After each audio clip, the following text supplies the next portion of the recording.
Hello students, welcome to my YouTube channel Sushma Rajgupta. हम लोग कर रहे हैं BCom fourth semester advance accounting, जिसमें हमारा चैप्टर चल रहा है अकाउंट्स ऑफ होल्डिंग कंपनी, जिसमें कुछ टॉपिक्स हम ऑलरेडी कर चुके हैं। आज का जो हमारा टॉपिक है regarding bonus shares, pre acquisition bonus shares और पोस्ट एक्विजिशन बोनस शेयर अगर इशू किए जाते हैं तो उसकी ट्रीटमेंट कंसोलिडेटेड बैलेंस शीट में क्या होगी। चलिए शुरू करते हैं।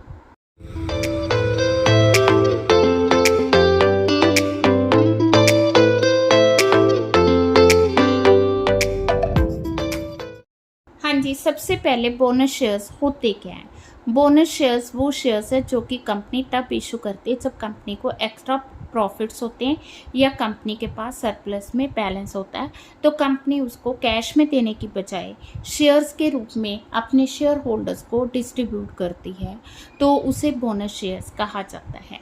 अब अगर subsidiary company bonus shares issue करती है तो इससे होल्डिंग के शेयर्स तो बढ़ेंगे ही बढ़ेंगे, बाकी जो नॉन कंट्रोलिंग पार्ट है ना, उनके भी शेयर्स जो है इंक्रीज होंगे। ठीक है, अब इससे हो सकता है कि कॉस्ट ऑफ कंट्रोल पे इफेक्ट पड़े या ना पड़े। ठीक है, अब जो इशू बोनस शेयर्स हैं that depends upon the sources कि वो बोनस शेयर्स इशू कहाँ से किए गए हैं। वो प्री एक्विजिशन भी हो सकते हैं और पोस्ट एक्विजिशन भी हो सकते हैं। तो पहले हम बात करेंगे treatment of issue bonus shares out of the pre acquisition profits. ठीक है, प्री एक्विजिशन मतलब जब होल्डिंग ने शेयर्स अक्वायर किए उससे पहले अगर सब्सिडरी कंपनी बोनस इशू करती है तो ऑब्वियस है कि वो कैपिटल का हिस्सा होगा। ठीक है ना, और उसे कैपिटल प्रॉफिट में से ही माइनस किया जाएगा। ठीक है, ये हमें एग्जाम्पल दी हुई है, तो एग्जाम्पल में हमारे पास है ये शेयर कैपिटल आ गई, then capital reserves and surplus में हमारे पास कैपिटल रिजर्व आ गया। ये कैपिटल रिजर्व किसका है? सब्सिडरी कंपनी का है। जनरल रिजर्व आ गया, सरप्लस है। देन सिक्योर्ड लोन दिया, क्रेडिटर्स एंड बिल पेपर्स हैं। ठीक है, इसके अलावा हमारे पास एसेट्स हैं, तो एसेट्स का ज़्यादा इफेक्ट नहीं होता। हम लोगों ने देखा जितने भी क्वेश्चंस किए हैं, तो यहाँ पे जो बोनस इशू किया गया है वो 2 के बदले 1 बोनस इशू किया गया है। इशू जो है अभी तक कंसिडर नहीं हुआ। लैंड एंड बिल्डिंग, ये नया पॉइंट है कि लैंड एंड बिल्डिंग को अंडर वैल्यू किया गया है, प्लांट एंड मशीन को ओवर वैल्यू किया गया है, और अब हमने इन एसेट्स को एडजस्ट करना है। क्रेडिटर्स जो हैं 24,000 ड्यू टू बी लिमिटेड है, तो ये जो पॉइंट है ये इंटर कंपनी ओइंग का आ गया। ठीक है, तो अब तक हमने जितने सम्स किए आपने देखा होगा कि इतने ज़्यादा टफ नहीं है, पॉइंट्स आपको आने चाहिए। हाँ जी, हमने ये देखना है कि 2 शेयर्स के बदले अगर एक इक्विटी इशू करती है तो इसके पास टोटल नंबर ऑफ शेयर्स है कितने हैं। ठीक है, तो इसके पास टोटल नंबर ऑफ शेयर्स 4000 है। हाँ जी, 2 शेयर्स के बदले अगर हम 1 शेयर बोनस इशू करते हैं तो इट मीन्स 4000 के बदले कितने बोनस होंगे? 1/2 इंटू 4000, तो ये 2000 आ जाएगा। At the rate of 100 2 lakh के बोनस शेयर्स होंगे। क्योंकि ये प्री एक्विजिशन है तो इस चीज़ का ध्यान रखना है कि ये out of the capital reserves है। हाँ जी, हमारे पास कैपिटल रिजर्व में पहले आप ये देखो कि बैलेंस है कितना, दैट इज़ 2,40,000। इसमें से हमने बोनस इशू कितना कर दिया? 2 लाख कर दिया, तो अमाउंट हमारे पास बची है 40,000। ठीक है, अब जो हमारे पास प्रॉफिट ड्यूरिंग द ईयर आए हैं, हाँ जी, इस क्वेश्चन में ये पॉइंट देखने वाला है कि हमने शेयर्स अक्वायर कब किए? 31 मार्च को किए। 31 मार्च को अकाउंट्स क्लोज हो रही है। इट मीन्स कि जितना भी सरप्लस है सारे का सारा कैपिटल में आएगा।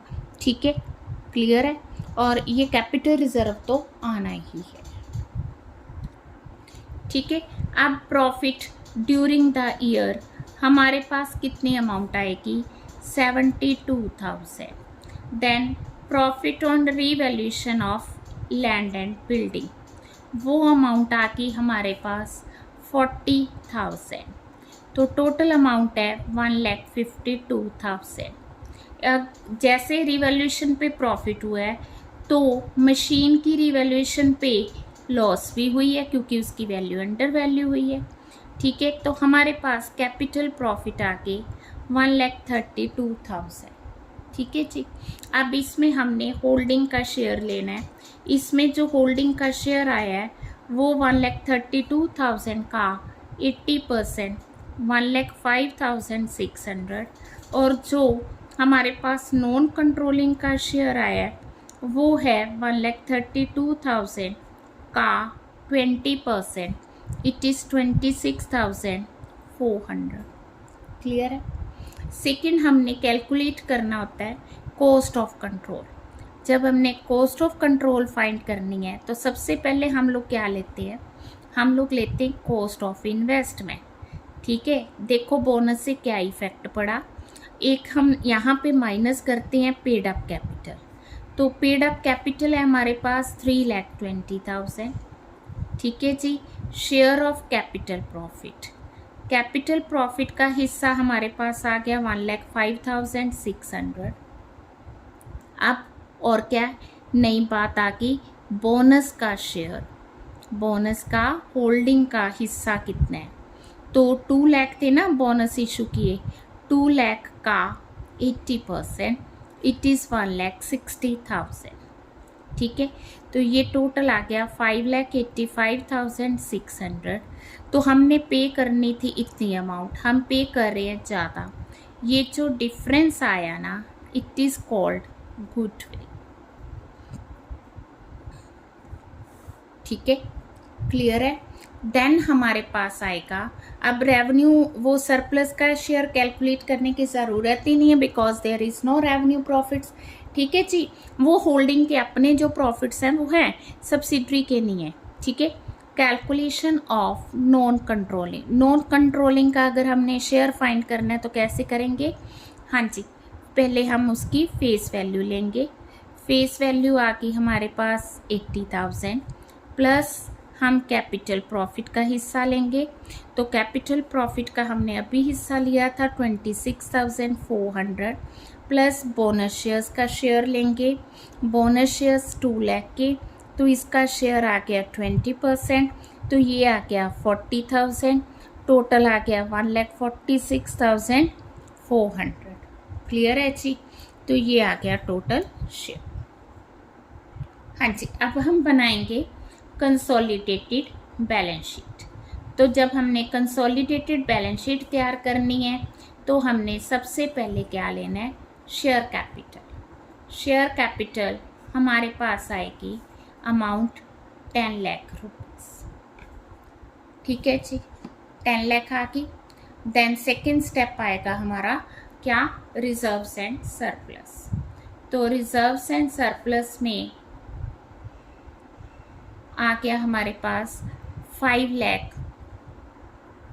हाँ जी, जनरल, ये हमारे पास आ गया जनरल रिजर्व और ये आ गया सरप्लस। हाँ जी, दोनों को प्लस किया तो ये आ गया 5,94,000।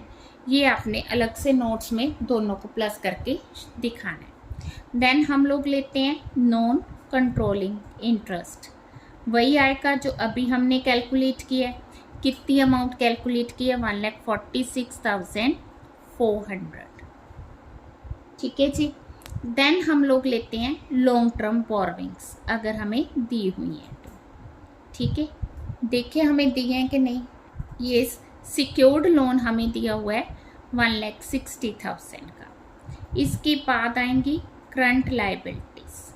ठीक है, तो उसमें आ गई सन्ड्री क्रेडिटर्स, एच लिमिटेड के 94,200 और एस लिमिटेड के 18,000, मतलब सब्सिडरी के, दोनों को मिला के 1,12,200 आ गया। अब इसमें याद है मैंने आपको स्टेटमेंट में कहा था कि इंटर कंपनी ओइंग है, इंटर कंपनी ओइंग 24,000 माइनस कर देंगे तो ये आ गया 88,200। इसी तरह से हम बिल पेबल लेंगे। बिल पेबल हमें एच लिमिटेड के दिए हैं 16,800, इसमें से इंटर कंपनी ओइंग 6,000 हम माइनस कर देंगे, तो ये आ गया 10,800। ठीक है, तो इनको सबको प्लस किया तो लाइबिलिटी साइड आ गई हमारी 19,99,800। इसके आगे ही हमने एसेट शुरू करने हैं, तो मैं यहाँ पे स्पेस नहीं है तो यहाँ शुरू कर रही हूँ। तो एसेट्स में हम लोग सबसे पहले लेंगे फिक्स्ड एसेट्स। फिक्स्ड एसेट्स है हमारे पास टेंजिबल एसेट्स। टेंजिबल एसेट्स हम लोग ले रहे हैं land and building H limited का, दैट इज़ 3 लाख। अब बारी आ गई एस लिमिटेड की।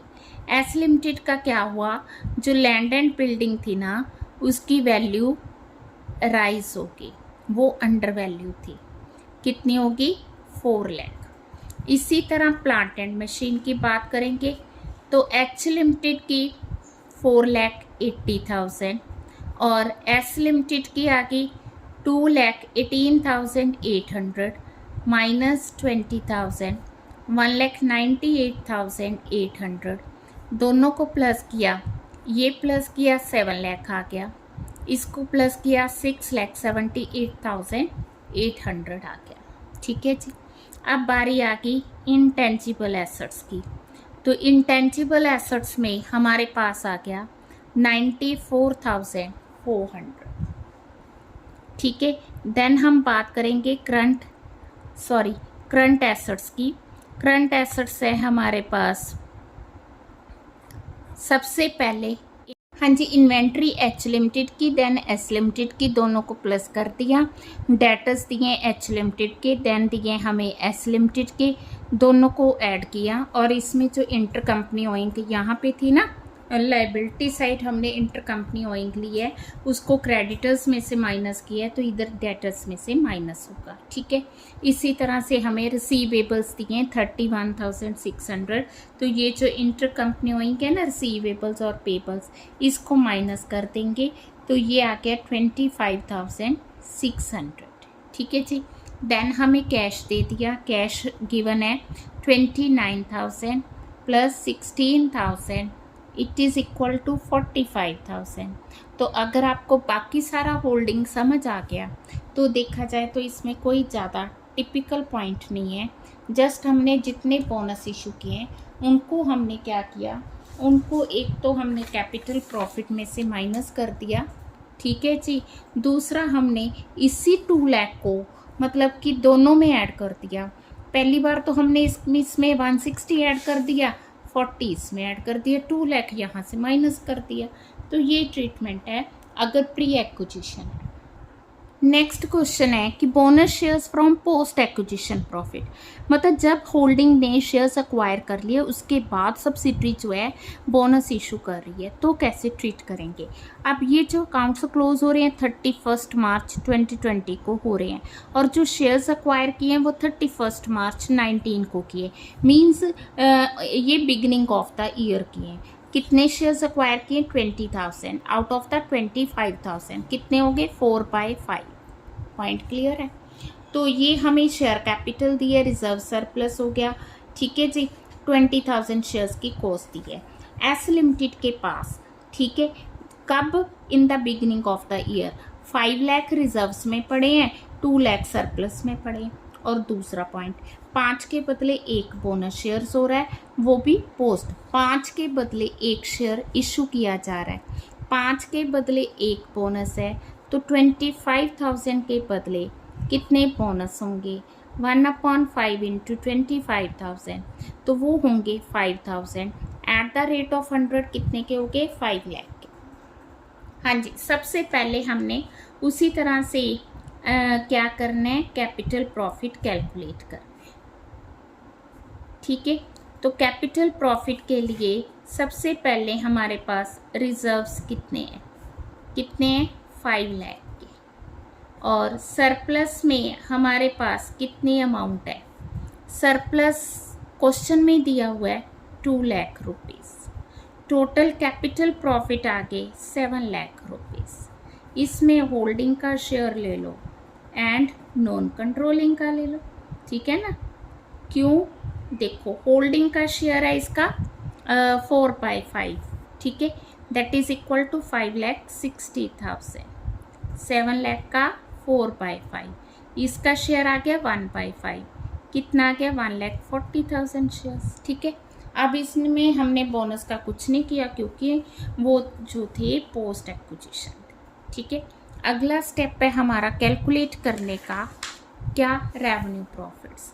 तो रेवेन्यू प्रॉफिट्स देखो, हमें जो इसके प्रॉफिट्स दिए हैं ना ड्यूरिंग द ईयर, कितने दिए, 10 लाख, और बिफोर ईयर्स कितना था, बिफोर 2 लाख। तो ये जो डिफरेंस आया ना 8 लाख रुपीस का, पॉइंट समझ के। अब इसमें से हमने यूटिलाइज फॉर बोनस, बोनस के लिए कितनी अमाउंट यूटिलाइज किया, अभी मैंने आपको कैलकुलेट करके बताई थी, दैट इज 5 लाख। तो कितनी अमाउंट बच गई, 3 लाख रुपीस। अब इसमें होल्डिंग का शेयर कितना है, इसमें होल्डिंग का शेयर है 3 लाख का 4/5, 2,40,000, ठीक है। और नॉन कंट्रोलिंग का शेयर क्या होगा, नॉन कंट्रोलिंग का 3 lakh into 1/5, that is 60,000। Point clear. अगला स्टेप आ गया कॉस्ट ऑफ कंट्रोल कैलकुलेट करना। उसके लिए हम क्या करते हैं, उसके लिए हम लोग देखते हैं कॉस्ट ऑफ एक्विजिशन क्या है। कॉस्ट ऑफ एक्विजिशन हमें क्वेश्चन में दी हुई है, दैट इज 30 लाख। इसको हम कंपेयर करते हैं किससे, हम करते हैं paid up value of share से। Paid up value of shares हमें कितनी दी है, 20 लाख, ठीक है जी। इसमें हम लोग क्या करेंगे, होल्डिंग का बोनस का शेयर, ठीक है, होल्डिंग का बोनस शेयर कितने, बोनस इशू कितने किए हमने, 5 लाख। तो इसमें होल्डिंग का शेयर क्या होगा, 5 लाख इंटू 4/5, 4 लाख होगा। इसमें हमने प्लस करना है क्या, share of profit, share of capital profit. तो कैपिटल प्रॉफिट का शेयर आ गया इसका 5,60,000, टोटल आ गया 29,60,000। 40,000 हमारे पास आ गई गुडविल। क्लियर जी, गुडविल हमने कैलकुलेट, ज़्यादातर गुडविल ही आ रही है। अब हम बात करेंगे नॉन कंट्रोलिंग के शेयर की। अब जो नॉन कंट्रोलिंग है, पहले तो उनके पास पेड अप कैपिटल कितनी है, उनकी जो पेड अप कैपिटल है दैट इज 5 लाख, ठीक है, 25 लाख का 1/5। अब हम इसमें ऐड करेंगे बोनस शेयर, बोनस का शेयर आ गया इसका 1 लाख। अब इसमें ऐड करेंगे कैपिटल प्रॉफिट का शेयर, वो आ गया 1,40,000। फिर हम इसमें प्लस करेंगे रेवेन्यू प्रॉफिट का शेयर, वो आ गया 60,000। ये रेवेन्यू का आ गया, ये कैपिटल का आ गया, और बोनस 5 लाख के थे, 4 लाख यहाँ चले गए, 1 लाख यहाँ आ गया। तो टोटल आ गया हमारे पास 8 लाख रुपीज़। Very simple. ये तो सेम ट्रीटमेंट है ना जो हमने पिछले क्वेश्चन में भी की थी, बस उसमें हमने कैपिटल प्रॉफिट में से बोनस माइनस किया था, इसमें से रेवेन्यू में से कर दिया। प्री है तो कैपिटल में से माइनस कर दो, ठीक है, पोस्ट है तो रेवेन्यू में से माइनस कर दो। अब सरप्लस अकाउंट देखें तो हमारे पास होल्डिंग का है ना, होल्डिंग का सरप्लस का बैलेंस जैसे दिया हुआ है 10 लाख रुपीज़, इसमें हम प्लस कर देंगे जो रेवेन्यू का होल्डिंग का शेयर बना 2,40,000 रुपीज़, टोटल आ गया 12 लाख।